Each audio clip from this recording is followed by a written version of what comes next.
Hello students, good afternoon. कैसे हो आप सभी। श्री करणी एकेडमी एंड एजुटेक के डिजिटल प्लेटफॉर्म पर आपका हार्दिक स्वागत और अभिनंदन है। तो स्टूडेंट्स, आज हम जो नेक्स्ट आपके टॉपिक स्टार्ट करने जा रहे हैं जिसका नाम है पाचन तंत्र या डाइजेस्टिव सिस्टम। आपके ये जो 11th का चैप्टर है, जब हम जो ह्यूमन पार्ट के जो भी सिस्टम है उसको वापस पढ़ने वाले हैं। तो पाचन तंत्र टॉपिक ले रही हूँ मैं आपके सबसे पहले।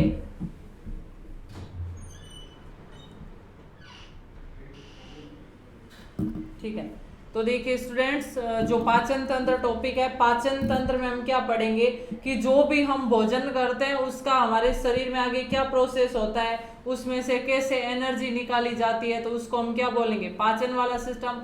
अब देखिए ये आपके इकाई है, 5वीं इकाई स्टार्ट करने जा रही हूँ। उससे पहले हमने जो आपके चैप्टर नंबर 8 और चैप्टर नंबर 10 किए थे जिसमें हमने कोशिका वाले पार्ट पढ़ लिए थे, उस इकाई के अंदर आपके एक टॉपिक बीच में बचता है जैव अणु वाला, वो मैंने छोड़ दिया क्योंकि वो थोड़ा सा आपके टफ टॉपिक आता है। तो पहले हम मानव के पूरे जो तंत्र है उनको पढ़ लेंगे, उसके बाद जैव अणु और जो भी आपके प्रोटीन, न्यूक्लिक अम्ल है उन सब को विस्तार से पढ़ेंगे तो आपको आसानी से समझ में आएगा।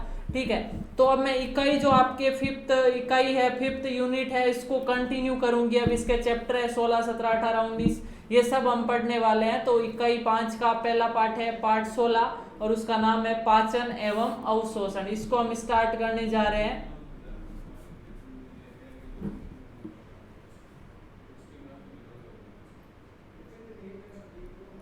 तो देखिए, फिर देखिए अब हमारा जो पाचन तंत्र है वो पाचन तंत्र 2 भागों से मिलकर बना होता है। एक भाग होता है आहार नाल और दूसरा भाग होता है पाचक ग्रंथियां। ठीक है, अब देखिए जो आहार नाल है यानी वो अपने शरीर में मुंह से लेकर गुद्दा तक वो नाल जहां से भोजन गुजरता है, भोजन का उसमें पाचन किया जाता है। जो भी पाचन हो जाता है भोजन का, उसके बाद उसमें से रस निकाला जाता है, उसका अवशोषण किया जाता है। तो उस पूरी नाल को हम क्या बोलेंगे, आहार नाल, इसको कहा जाता है एलिमेंट्री कैनाल। और इसके कौन कौन से भाग है, तो सबसे पहले हमारे स्टार्ट होगा भाग, वो है मुख गुहा, उसके बाद आएगा ग्रसनी, फिर ग्रास नली, आमाशय, छोटी आंत और बड़ी आंत। यानी सबसे पहले अपने आहार नाल कहाँ से शुरू होगी, मुंह से शुरू होगी। उसके बाद मुंह के भाग, यहाँ वाला भाग है जहाँ से भोजन और श्वास दोनों गुजरते हैं, उसको बोलेंगे ग्रसनी। फिर एक नली जैसी संरचना होती है उसको बोलेंगे ग्रास नली। फिर एक थैले जैसी संरचना होती है उसको बोलेंगे आमाशय। उसके बाद छोटी आंत और बड़ी आंत। तो आहार नाल का डायग्राम मैं आपको नेक्स्ट बताऊंगी।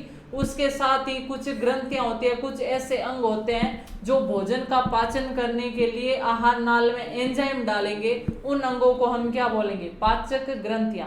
और हमारे शरीर में 3 प्रकार की पाचक ग्रंथियां होती है। सबसे पहली होती है लार ग्रंथि जो हमारे मुंह में पाई जाती है, दूसरी होती है यकृत या इसको आप लीवर कह सकते हो, और तीसरी होती है अग्नाशय या पेनक्रियाज। तो इन सब संरचनाओं को मिलाकर हम क्या बोलेंगे, पाचन तंत्र।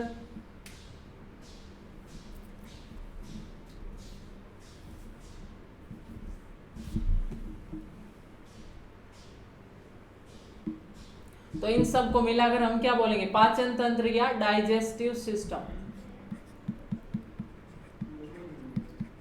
डाइजेस्टिव सिस्टम ये आपके शरीर में स्ट्रक्चर किस प्रकार की दिखाई दे रही है मैं बताती हूं आपको। देखिए ये आपके सामने डायग्राम दिखाई दे रहा है जिसके अंदर यहां से पाचन तंत्र की शुरुआत होती है। ये वाला भाग कौन सा है, मुख गुहा, माहुत। पहले मैं आपको आहार नाल के भाग बताती हूँ। जो हमने आहार नाल के ये भाग देखे ना, सबसे पहला मुख गुहा, फिर दूसरा ग्रसनी, फिर ग्रास नली, उसके बाद आमाशय, फिर छोटी आंत और बड़ी आंत। तो देखिए सबसे पहला भाग है मुख गुहा, और उसके बाद एक यहाँ पर संरचना होती है जहां से भोजन और श्वास दोनों गुजरते हैं, उसको बोलेंगे ग्रसनी। ये पहला भाग मुख गुहा और दूसरा भाग ग्रसनी।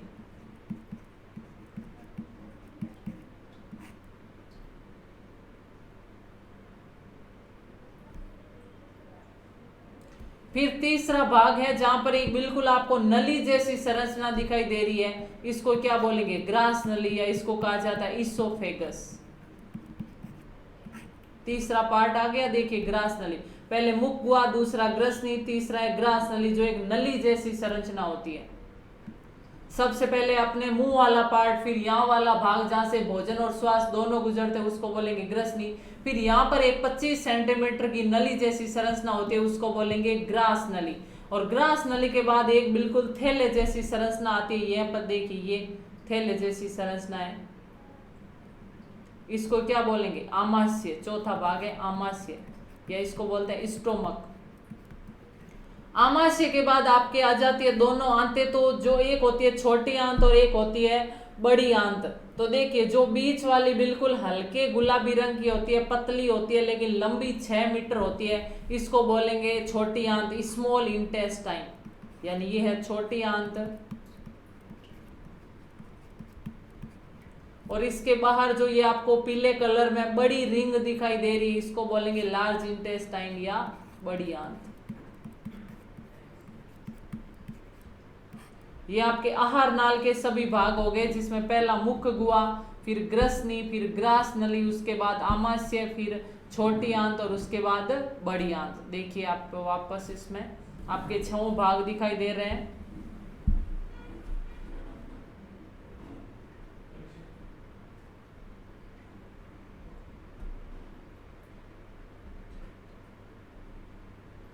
तो पहला भाग है मुख्य गुहा, फिर ग्रसनी, ग्रास नली, आमाशय, छोटी आंत और बड़ी आंत। ये आपके 6 भाग दिखाई दिए हैं। सबसे पहले आहार नाल की शुरुआत होगी मुंह से, फिर ग्रसनी, फिर नली जैसी संरचना ग्रास नली, फिर एक थैले जैसी संरचना होती है उसको बोलेंगे आमाशय, फिर उसके बाद आएगी छोटी आंत और फिर है बड़ी आंत। देखिए लंबाई तो छोटी आंत की ज्यादा होती है, इसकी लंबाई होती है 6 मीटर और बड़ी आंत की लंबाई होती है 1.5 मीटर, 1.5 मीटर। फिर भी इसको बड़ी आंत और इसकी छोटे आंत क्यों कहते हैं? इनकी मोटाई के आधार पर देखिए मोटाई ज्यादा किसकी है? बड़ी आंत की है, इसके कारण इसको बोल दिया बड़ी आंत। छोटी आंत की मोटाई कम है इसलिए इसको बोल दिया छोटी आंत। तो ये आपके आहार नाल के भाग दर्शाए मैंने। अब हम इसके साथ ही देखते हैं पाचक ग्रंथियां। 3 पाचक ग्रंथियां होती है हमारे शरीर में। सबसे पहली है लार ग्रंथि जो हमारे मुंह में पाई जाती है। तो देखिए यहाँ पर ये 3 जोड़ी लार ग्रंथियां होती है, सैलाइवरी ग्लैंड। इनको मैं अलग कलर से शो कर रही हूं आपके सामने।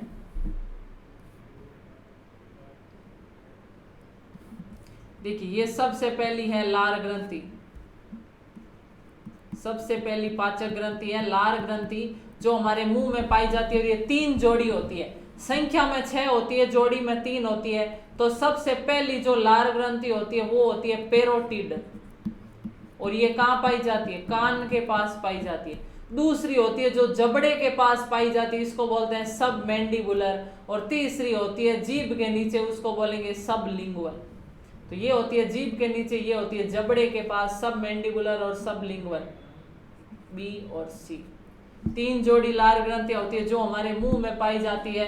लार ग्रंथियों के द्वारा लार का निर्माण किया जाता है और इस लार के अंदर क्या पाए जाते हैं? कुछ एंजाइम पाए जाते हैं, ठीक है, जो भोजन का पाचन करने में सहायक होंगे। दूसरी है यकृत या लीवर। तो देखिए आपको बिल्कुल ये जो थैले जैसी संरचना दिखाई दे रही है ना, त्रिभुजाकार, ये क्या है? यकृत या लीवर, जो दूसरी पाचक ग्रंथि है आपके। और इस यकृत के नीचे एक थैली जैसी संरचना होती है, उसको बोलेंगे गॉल ब्लैडर या पित्ताशय। यकृत एक रस का निर्माण करता है जिसको बोला जाता है पित्तरस, और ये पित्तरस आकर किस में संग्रहित हो जाता है? पित्ताशय के अंदर। तो पहली लार पाचक ग्रंथि थी लार ग्रंथि जो मुख गुहा में उपस्थित थी। दूसरी पाचक ग्रंथि है यकृत जो अपनी आमाशय के पास एक त्रिभुजाकार संरचना होती है, ये पूरी जो 2 लोब में बंटा होता है। ये बायां भाग है और ये दायां भाग है, दोनों भागों में बंटा हुआ त्रिभुजाकार होता है। मानव शरीर का सबसे बड़ा आंतरिक अंग होता है क्योंकि इसका वजन होता है 1.5 से 2 किलो। इससे ज्यादा भारी कोई भी अंग नहीं होता है मानव शरीर के अंदर। और तीसरे प्रकार की जो आपके पाचक ग्रंथि होती है वो होती है अग्नाशय। इसको हम मुख्य पाचक ग्रंथि भी कह सकते हैं। क्यों कहते हैं मुख्य पाचक ग्रंथि? क्योंकि भोजन के पाचन के लिए जितने भी एंजाइम चाहिए उसमें से 99% एंजाइमों का निर्माण है वो कौन करती है? अग्नाशय करती है। इसलिए अग्नाशय को मुख्य पाचक ग्रंथि कहा जाता है। आपके 2 प्रकार के क्वेश्चन बन सकते हैं। अगर आपको पूछा है कि निम्न में से पाचक ग्रंथि है तो आपको तीनों आंसर देना है, और अगर आपको पूछा जाए निम्न में से मुख्य पाचक ग्रंथि कौन सी है तो आपको ये अग्नाशय आंसर करना है, ठीक है। तो जो पाचक ग्रंथि तीसरे अग्नाशय कहाँ पर होगी, देखिए यहाँ पर आपको दिखाई दे रही है ये एक संरचना, ये जो आमाशय है, आमाशय के पीछे आपको दिखाई नहीं दे रही है, ये इस प्रकार होगी, आमाशय के पीछे इस प्रकार की संरचना है, जो यहाँ पर छोटी आंत होगी और यहाँ पर बड़ी आंत की शुरुआत हो जाए, इन दोनों के मध्य में पाई जाती है अग्नाशय। ये देखिए यहाँ पर थोड़ी सी आपको दिखाई दे रही, बाकी पूरी ये इस आमाशय के पीछे वाले भाग में फैली हुई है, तो इसको हम क्या बोलेंगे, पेनक्रियाज या अग्नाशय।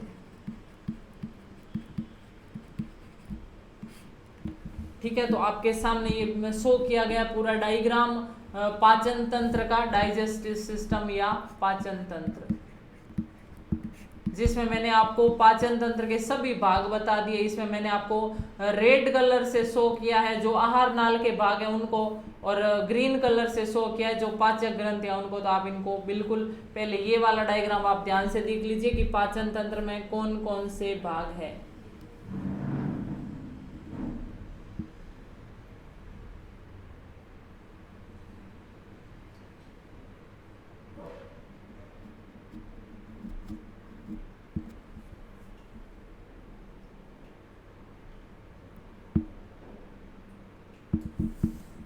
ठीक है, उसके बाद आप डायग्राम में भी देख सकते हो इसको, डायग्राम में आपको सभी भाग शो किए गए हैं, जिसमें आपके जो पाचन तंत्र है उसके भाग भी है, और जो आहार नाल के भाग भी हैं, और पाचक ग्रंथियों के भाग भी है।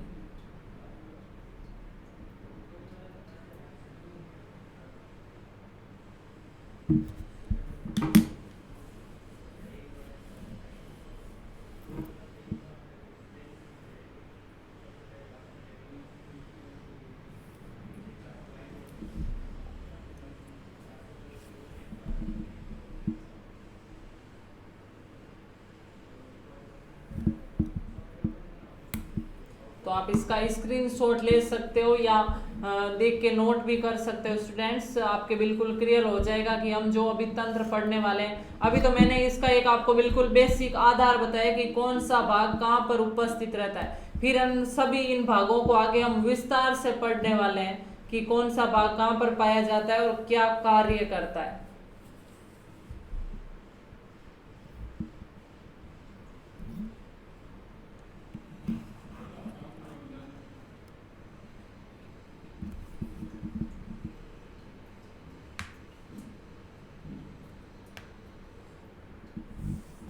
ठीक है, अब हम इन भागों को एक एक करके विस्तार से पढ़ते हैं। सबसे पहले हम पढ़ेंगे मुख गुहा, उसके बाद ग्रसनी, ग्रास नली, फिर आमाशय, छोटी आंत, बड़ी आंत, और फिर हम पढ़ेंगे तीनों प्रकार की पाचक ग्रंथियों को, लार ग्रंथि, यकृत और अग्नाशय। तो सबसे पहले हम देखते हैं मुख गुहा वाला पार्ट। देखिए, अपने जो मुंह होता है उसके अंदर तीन चीजें पाई जाती है। सबसे पहले है दांत, फिर जीभ, और क्या पाई जाती है, लार ग्रंथियां। तो सबसे पहले मैं आपको बताती हूँ दांत के बारे में। हम देखते हैं कि जो मनुष्य में दांत होते हैं इनकी संख्या कितनी होती है। तो मनुष्य में दांत पाए जाते हैं 32, जिनको दो भागों में बांटा गया है। पहले आते हैं दूध के दांत, उनकी संख्या होती है 20, और फिर आते हैं स्थायी दांत, उनकी संख्या होती है 12। तो देखिए आपके सामने दांतों की संख्या लिखी हुई है 32, जिनको दो भागों में बांटा गया है। टोटल दांत है 32, 32, और इनको दो भागों में बांटेंगे। 20 दांत होंगे, वो होंगे दूध के दांत, या इनको अस्थायी दांत भी कहा जाता है।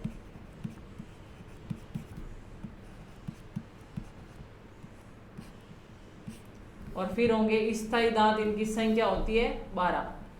यानी ये जिंदगी में एक बार ही आएंगे, स्टेबल रहेंगे आने के बाद।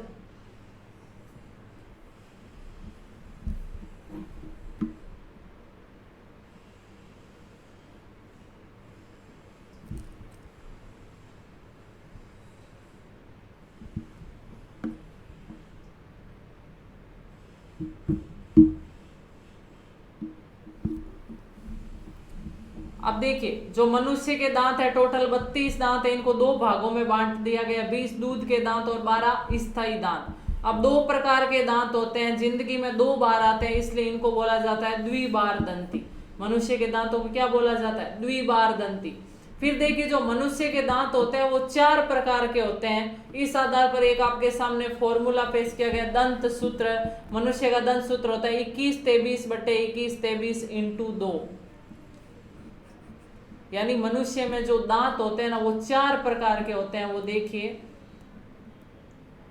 4 प्रकार के दांत है। सबसे पहले होते हैं कृंतक, फिर दूसरे है रदनक, फिर अग्र चवर्णक और चवर्णक। जो आगे के हमारे 2 दांत होते हैं वो बिल्कुल चपटे होते हैं, उनको क्या बोलेंगे? कृंतक दांत। और ये क्या काम करेंगे? भोजन को काटने का काम करते हैं। जो हाथी के दांत होते हैं वो कैसे दांत होते हैं? कृंतक होते हैं, जो भोजन को काटने का काम करते हैं। फिर दूसरे प्रकार के जो दांत है उनको बोलेंगे रदनक। आप देखते हैं साइड में एक एक नुकीला दांत होता है, उसको बोलेंगे रदनक। वो भोजन को चीरने का काम करते हैं। जो मांसाहारी प्राणियों के जो दांत होते हैं वो कैसे होते हैं? रदनक दांत होते हैं। तो कृंतक दांत होते हैं वो चपटे होते हैं, जो भोजन को काटने का काम करते हैं। जबकि जो रदनक दांत होते हैं वो बिल्कुल नुकीले दांत होते हैं, जो भोजन को चीरने फाड़ने का काम करते हैं। उसके बाद पीछे जबड़े के अंदर दांत आते हैं। जो आगे के दांत हैं उनको बोलेंगे अग्र चवर्णक, और जो पीछे के दांत हैं उनको बोलेंगे चवर्णक। इन दोनों का काम है भोजन को चबाने का काम करना। तो मनुष्य में 4 प्रकार के दांत हो गए, कृंतक, रदनक, अग्र चवर्णक और चवर्णक। कृंतक होंगे वो भोजन को काटेंगे, रदनक है वो भोजन को चीरेंगे, अग्र चवर्णक और चवर्णक है वो भोजन को चबाने का काम करते हैं। ठीक है, तो मनुष्य के दांत 4 प्रकार के हो गए, इसलिए मनुष्य के दांतों को बोला जाता है विषम दंती। यानी 4 प्रकार के अलग अलग प्रकार के, विषम यानी ये अलग अलग प्रकार के दांत होते हैं। और हमने देखा 4 प्रकार के दांत होते हैं, इसलिए मनुष्य के दांतों को क्या बोल दिया? विषम दंती। अब देखिए जो चारों प्रकार के दांत थे ना, कृंतक, रदनक, अग्र चवर्णक और चवर्णक, उसको फॉर्मूले में किस प्रकार बताया गया है? जो आगे के ये 2 दांत है ना, ये कैसे होंगे? कृंतक। उसके बाद ये एक दांत है वो होगा रदनक, ये 2 दांत है अग्र चवर्णक, और उससे पीछे के जो 3 दांत है वो है चवर्णक। अब देखिए ऊपर का जो ये 21-23 लिखा हुआ है ना, ये एक जबड़े के ऊपरी साइड का सेट है। इनकी संख्या कितनी होती है टोटल? देखिए 2 + 1 3, 2 5 3 8, 8 ऊपर के दांत, वैसे ही 8 नीचे के होंगे, तो 16 हो गए। ये एक फॉर्मूला दे दिया। फिर इसके आगे इंटू 2 लिखा हुआ है ना, यानी डबल इसका इधर भी होगा, तो टोटल होंगे 32। यानी इसने ये सेट दिया है ना 21-23, ये ऊपर के एक साइड का सेट दिया है कि आगे के 2 कृंतक, फिर एक रदनक, फिर 2 अग्र चवर्णक और फिर 3 है चवर्णक। ये ऊपर का एक सेट हो गया 8, फिर ऐसे ही 8 नीचे 16। तो देखो 21-23/21-23 यानी 8 ऊपर हो गए 8 नीचे हो गए। फिर इनको 2 से मल्टीप्लाई कर दिया, 2 से गुणा कर दिया, यानी ऐसा ही सेट इधर भी होगा। आया समझ में इस फॉर्मूले को? 21-23/21-23 इंटू 2 का मतलब पूरे 32 दांतों को बता दिया आपने। अब आपको पूछा जाए कि बताइए मनुष्य में कुल कृंतक दांतों की संख्या कितनी होती है? कुल कृंतक दांतों की संख्या कितनी होगी? तो देखिए आपको इस एक फॉर्मूले में कृंतक बताए गए हैं 2, तो यानी आगे के 2 कृंतक एक सेट के बताए, तो ऐसे हमारे पास 4 सेट है, तो टोटल कृंतक कितने होंगे? कृंतक होंगे 2 × 4 = 8। यानी एक फॉर्मूले में अपन को 2 कृंतक बताए, तो ऐसे हमारे पास 4 फॉर्मूले, तो हम 4 से गुणा कर देंगे। ऐसे अगर सभी दांतों के पूरे नंबर पूछे गए तो हम इन संख्याओं को 4 से गुणा कर देंगे। अगर आपको रदनक का पूछा जाए तो रदनक यहाँ पर 100 किया गया, ऐसे 4 सेट है, तो टोटल रदनक होंगे 4। अग्र चवर्णक कितने होंगे? अग्र चवर्णक भी होंगे 4 × 2 8, और चवर्णक होंगे 4 × 3 यानी 12। आया समझ में? तो ये आपके फॉर्मूला था कृंतक, रदनक, अग्र चवर्णक और चवर्णक, 4 प्रकार के दांतों के आधार पर। फिर एक नाम आता है कि मनुष्य के दांत होते हैं वो गर्त दंती होते हैं। गर्त का मतलब होता है खड्डा। तो मनुष्य के दांत एक आप देखते हो कि खड्डे जैसी संरचना व्यवस्थित रहते हैं। अगर जब दांत गिर जाता है तो वहां पे गड्ढा हो जाता है, गड्ढे को बोलते हैं गर्त। इसलिए मनुष्य के दांतों को क्या कहा जाता है? गर्त दंती कहा जाता है। आया समझ में? तो तीनों नाम दिए थे मनुष्य के दांतों को, गर्त दंती, विषम दंती और द्विबार दंती। इसका मतलब क्या है? इसका मतलब है कि जो मनुष्य के दांत है वो गड्ढे रूपी संरचना व्यवस्थित रहते हैं, इसलिए इसको बोल दिया गर्त दंती। फिर ये 4 प्रकार के होते हैं, कृंतक, रदनक, अग्र चवर्णक और चवर्णक, इसलिए इनको बोल दिया विषम दंती। और जिंदगी में 2 बार आते हैं, पहले आते हैं दूध के दांत और फिर आते हैं स्थायी दांत, इसलिए इनको बोल दिया द्विबार दंती। ये तीनों वर्ड समझ में आए आपको?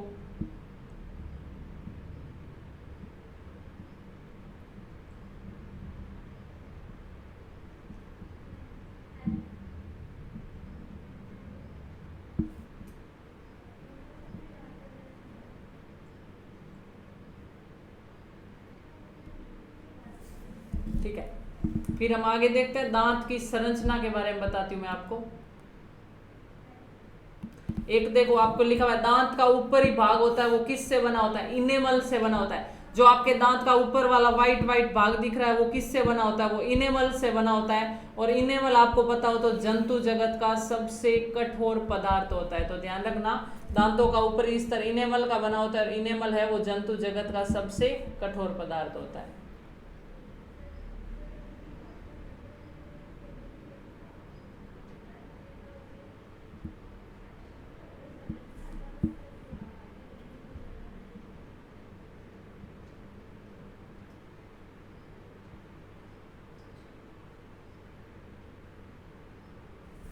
तो स्टूडेंट्स आप इसका स्क्रीनशॉट ले सकते हो, जो आपके सामने ये पॉइंट शो किए गए हैं। फिर मैं आपको बताती हूँ दांत की संरचना, जो आपको डायग्राम में किस प्रकार दिखाई देता है।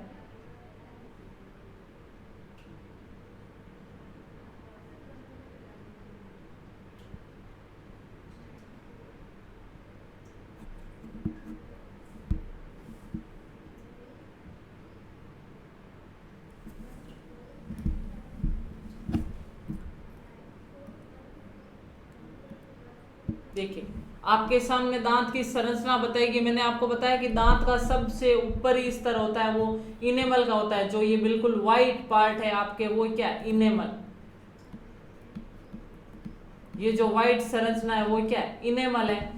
अब देखिए, जो दांत का मुख्य भाग होता है ना, वो एक पदार्थ से बना होता है जिसको बोलेंगे डेंटाइन। दांत का मुख्य भाग किससे बना होता है? डेंटाइन नाम के पदार्थ से बना होता है।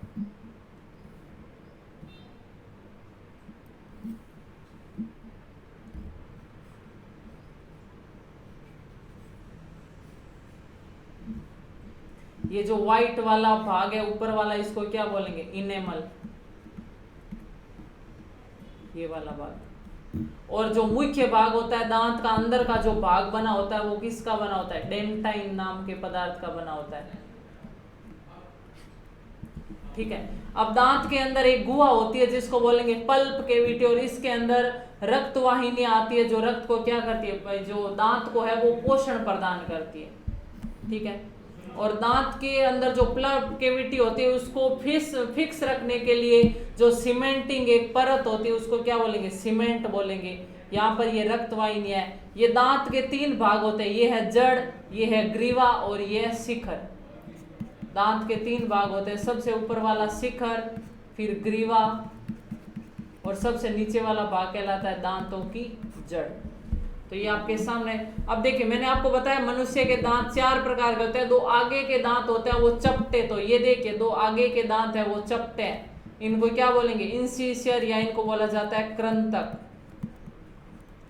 फिर उनके पास वाला एक दांत होता है जो बहुत ज्यादा नुकीला होता है, इसको क्या बोलेंगे? रदनक, कैनाइन, या इसको हम बोलेंगे रदनक।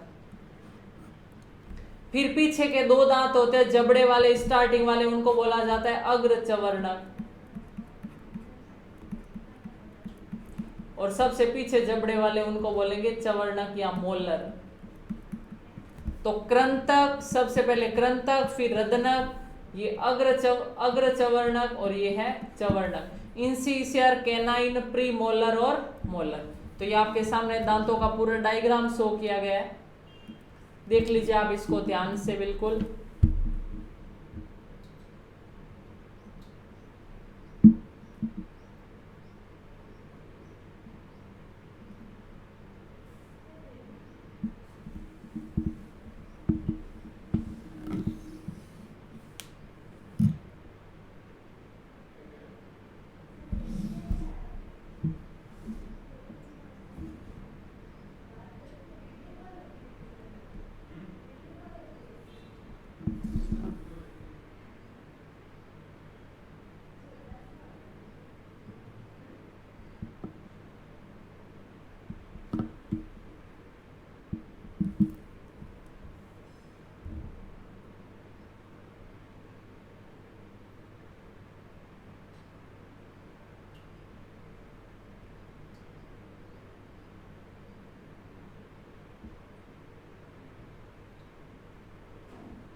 ठीक है स्टूडेंट्स, तो नेक्स्ट आपके सामने फिर मैंने आपको बताया था कि मुख गुहा में कौन कौन से पार्ट होते हैं। तो सबसे पहले हमने देखा कि मुंह में 3 पार्ट होते हैं, दांत, जीभ और लार ग्रंथियां। तो दांतों के बारे में हमने विस्तार से देख लिया। फिर देखते हैं हम जीभ। तो जीभ का काम क्या होता है, जीभ क्या करेगी, सबसे पहला काम है इसको भोजन को लार के साथ जीभ है वो मिक्स कर देगी। अगर जीभ नहीं होगी तो भोजन लार के साथ मिक्स नहीं हो सकता। दूसरा है कि जीभ पर कुछ छोटी छोटी दानेदार संरचनाएं पाई जाती है रेड कलर की, उनको क्या बोलेंगे, स्वाद कलिका। और उन स्वाद कलिकाओं के द्वारा ये क्या होता है, भोजन के स्वाद का पता चलता है। ये जीभ संरचना है, इसके अंदर ऊपर कुछ छोटी छोटी संरचनाएं पाई जाती है, उनको क्या बोलेंगे, स्वाद कलिका। स्वाद कलिका, टेस्ट ग्रेन्यूल्स बोला जाता है इनको। और इन स्वाद कलिका के द्वारा क्या होता है, भोजन के स्वाद का पता चलता है। ठीक है, तो जीभ का काम है, ध्यान रखना जीभ में कोई हड्डी नहीं पाई जाती। जीभ पीछे के भाग से एक हड्डी से जुड़ी रहती है जिसको बोलेंगे हाइयोइड अस्थि। हाइयोइड अस्थि। तो जीभ का काम क्या है, बोलने में सहायता करती है, भोजन को लार के साथ मिश्रित करती है और जीभ पर कुछ स्वाद कलिकाएं पाई जाती है जिनके द्वारा भोजन के स्वाद का पता चलता है, स्वाद का आभास होता है। ठीक है स्टूडेंट्स, तो ये था आपके यहाँ तक पाचन तंत्र का पार्ट, जिसमें हमने पाचन तंत्र को 2 भागों में डिवाइड किया था। मतलब 2 भागों से मिलकर बना होता है पाचन तंत्र, आहार नाल और पाचक ग्रंथियां। उनका हमने सबसे पहले नाम देखा, हमारे शरीर में वो पूरा तंत्र कैसा दिखाई देता है उसके बारे में देखा, और फिर हमने पढ़ना स्टार्ट किया। हमने मुख गुहा को पूरा विस्तार से पढ़ लिया। नेक्स्ट क्लास में हम जो पाचन तंत्र के अन्य भाग बचते हैं, जैसे ग्रसनी, ग्रास नली, छोटी आंत, बड़ी आंत, इन सब को हम पढ़ेंगे। उसके बाद हम पढ़ेंगे पाचक ग्रंथियां। तो यहाँ तक की थी आपकी class. Thank you so much.